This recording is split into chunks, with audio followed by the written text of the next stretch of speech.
नमस्कार साथियों। तो आज है 25 अप्रैल 2026। दोस्तों आई एम रियली सॉरी आप लोगों को इतना ज्यादा वेट करना पड़ा। बट वो कहावत है ना कि सबर का फल बहुत मीठा होते हैं। और दोस्तों सिर्फ बहुत मीठा ही नहीं, कुछ ज्यादा ही मीठा होता है। क्योंकि देखिए आईडीएफसी बैंक में जो इंसिडेंट हुआ था फरवरी मंथ पे, उसके बाद बहुत ज्यादा डाउटफुल था कि इस बार ना जाने आईडीएफसी फर्स्ट बैंक की रिजल्ट कैसा होगा। कोई ब्रोकरेज कह रहा था, इवन मैं आपको लास्ट डे दिखा भी था, एक और बार मैं आपको दिखा देता हूँ, कोई प्रॉब्लम नहीं है। यहाँ पे एक बार आप देख लीजिए कि यहाँ पे जो ब्रोकरेज की तरफ से फोरकास्ट आया था कि आईडीएफसी फर्स्ट बैंक की इस बार जो नेट प्रॉफिट है 84% ड्रॉप होगा बिकॉज ऑफ फ्रॉड इम्पैक्ट। ठीक है, कोई कहा था कि 70% गिरेगा, कोई कहा था 84%, कोई कहा था 50%। बट मोस्टली ब्रोकरेज की तरफ से जो प्रीव्यू आया था वो आया था कि खराब रिजल्ट होगा। ठीक है दोस्तों, आज आईडीएफसी फर्स्ट बैंक की रिजल्ट आउट हुआ है।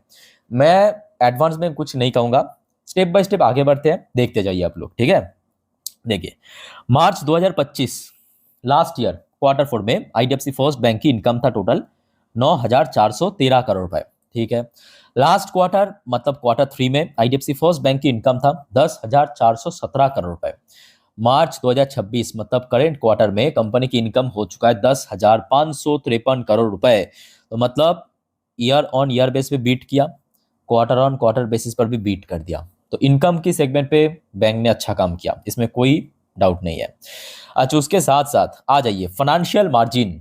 जैसे कि आम कंपनी में क्या होता है ऑपरेशनल प्रॉफिट मार्जिन, तो वही जो ऑपरेशनल प्रॉफिट मार्जिन उसको बैंकिंग भाषा में फाइनेंशियल मार्जिन कहा जाता है। ठीक है, लास्ट ईयर में था -16%, इस बार इंप्रूव किया, नोट करना -14%, पहले से इंप्रूव किया। क्वार्टर ऑन क्वार्टर बेस पे सेम रहा, चलो कोई दिक्कत नहीं है, आगे बढ़ते हैं थोड़ा थोड़ा करके। अच्छा, यहाँ पे एक और फैक्टर मैं आपको बताना चाहता हूँ कि बैंक की जो प्रॉफिट बिफोर टैक्स है उसमें ड्रॉप हुआ। नोट करना, प्रॉफिट बिफोर टैक्स, टैक्स भरने के पहले पिछले साल था 361 करोड़, इस बार रहा 189 करोड़।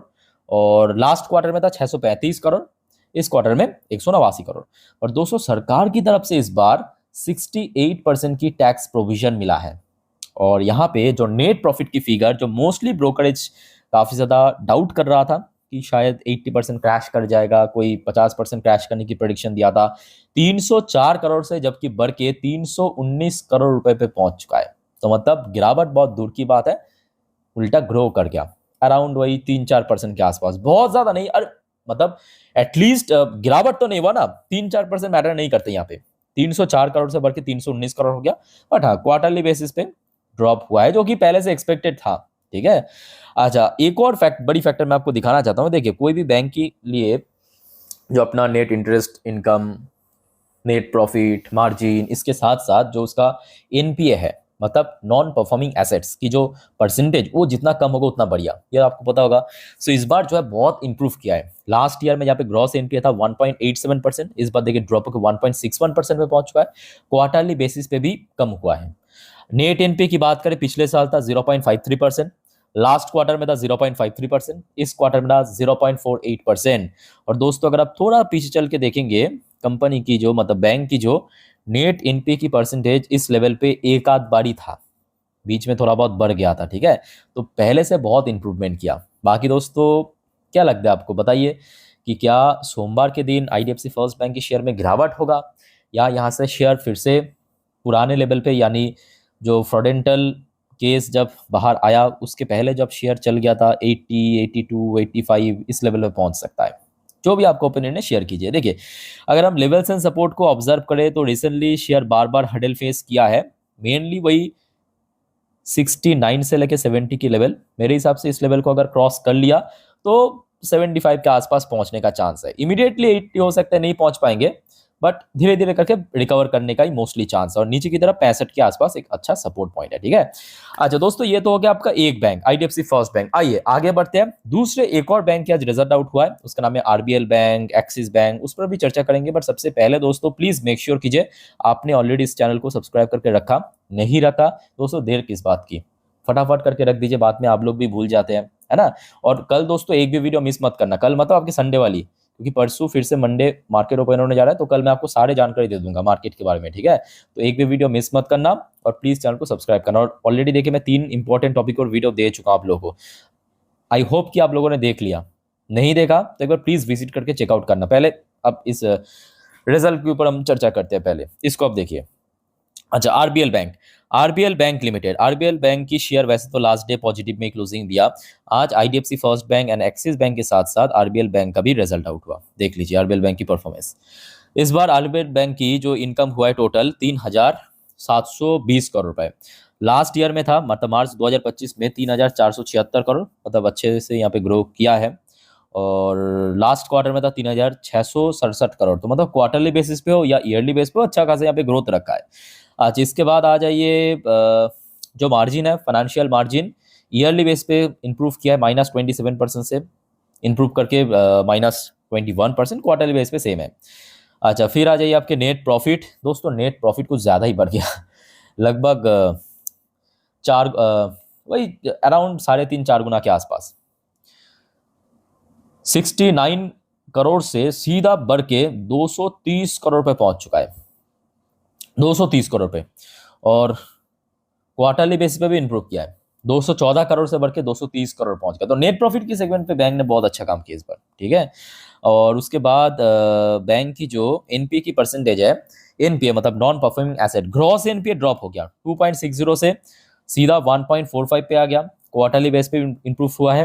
बट जो नेट एनपीए है ना, वो ईयरली बेसिस पे थोड़ा सा बढ़ गया। बट फिर भी मैं कहूंगा कंट्रोल के बाहर नहीं गया, बट कंट्रोल के बीच ही मतलब भीतर ही है 0.39%। और क्वार्टरली बेसिस पे काफी हद तक इंप्रूव किया है, ये फैक्ट है, ठीक है। पिछले दो तीन क्वार्टर से लगातार ड्रॉप हो रहा है। तो ये रहा दोस्तों आरबीएल बैंक की रिजल्ट में भी। देखिए अगर सब कुछ सही रहा, मार्केट की मूड जो लग तो रहा है, वो डिपेंड करेगा आपके जियोपॉलिटिकल डेवलपमेंट के ऊपर। सो लग रहा है कि कहीं ना कहीं रिकवर हो सकता है, ठीक है। और इमीडिएटली अगर हम बात करें इसके 332-40 के आसपास एक अच्छा हर्डल पॉइंट है अपर साइड में, जहाँ पे शेयर अपना लाइफ टाइम हाई टच किया था, रिसेंटली बात है, ठीक है। तो आरबीएल बैंक की शेयर के ऊपर भी दोस्तों नजर रखना। अच्छा, उसके साथ साथ दोस्तों हम बात करेंगे एक्सिस बैंक लिमिटेड। अब देखिए एक्सिस बैंक की रिजल्ट एक्चुअली बहुत मायने रखता है मार्केट के लिए, क्योंकि ओवरऑल वेटेज इसका बहुत ज्यादा है, ठीक है, एक्सिस बैंक की। आइए देख लेते हैं एक्सिस बैंक ने कैसा इस बार काम किया। क्योंकि एक्सिस बैंक की जो पीयर्स है, मतलब आपके HDFC bank, ICICI bank, last हफ्ते हमने देखा था रिजल्ट आउट किया था और काफी बढ़िया था, उसके बावजूद भी शेयर नेक्स्ट डे पिट गया था। सो एक्सिस बैंक की इस बार जो इनकम हुआ है 32,724 करोड़ रुपए। लास्ट ईयर पे मतलब मार्च 2025 में ये फिगर था 31,243 करोड़ रुपए। तो मतलब इंप्रूव किया है अच्छे से। इवन क्वार्टरली बेसिस पे भी इंप्रूव किया है, 32,274 करोड़ से बढ़ के 32,724 करोड़ रुपए हो चुका। तो इनकम की सेगमेंट यहाँ पे सारे बैंक अच्छा काम कर रहा है।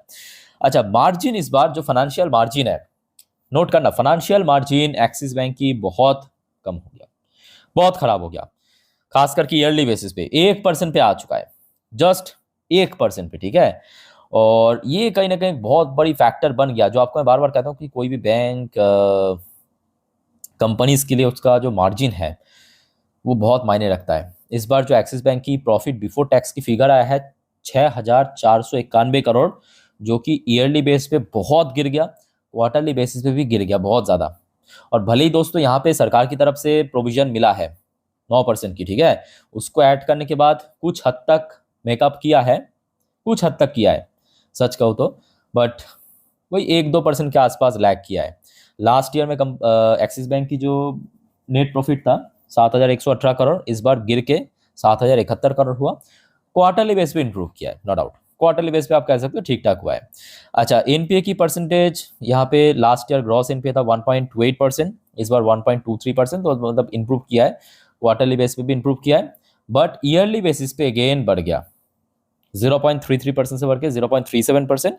और क्वार्टरली बेस पे इंप्रूव किया है नेट एनपी की परसेंटेज, ठीक है। तो एक्सिस बैंक की रिजल्ट मैं कहूंगा काफी मिक्स टाइप का हुआ है, काफी मिक्स टाइप का। यहाँ पे आप देख सकते हो कि PAT means profit after tax fall marginally, वही 1-8% के आसपास। और नेट इंटरेस्ट इनकम अराउंड वही 5% के आसपास हमें ग्रोथ देखने को मिला, ठीक है। ये रहा आपका एक्सिस बैंक का रिजल्ट। अच्छा, डिविडेंड दिया कि नहीं एक बार देख लो। तो हाँ, डिविडेंड 1 रुपए के डिविडेंड दिया, नोट करना। एक्सिस बैंक जो है 1 रुपए प्रति शेयर की डिविडेंड यहाँ पे डिक्लेयर किया अपने शेयर होल्डर के लिए। तो एक्सिस बैंक की अब मैं कहूँगा थोड़ा डाउटफुल है।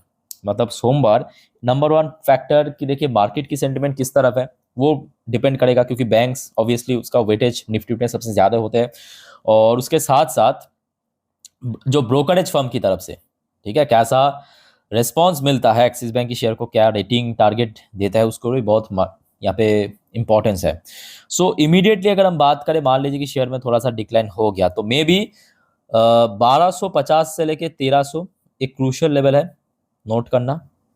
और अपर साइड में जहां पे शेयर रिसेंटली अपना लाइफ टाइम हाई पे पहुंच गया था, यानी 1400 1400, ये एक important hurdle point, resistance point ऊपर की साइड में, ठीक है।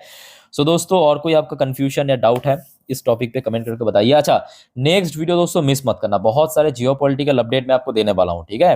तो प्लीज चैनल को सब्सक्राइब करके रखिए, अगर आपने अभी तक नहीं किया। वीडियो अच्छी लगे तो लाइक करना, शेयर जरूर करना अपने अपने ग्रुप में, दोस्त के साथ। तो मिलता है नेक्स्ट वीडियो में, वाइंड अप करता हूँ वीडियो को। टेक केयर, बाय बाय, जय हिंद।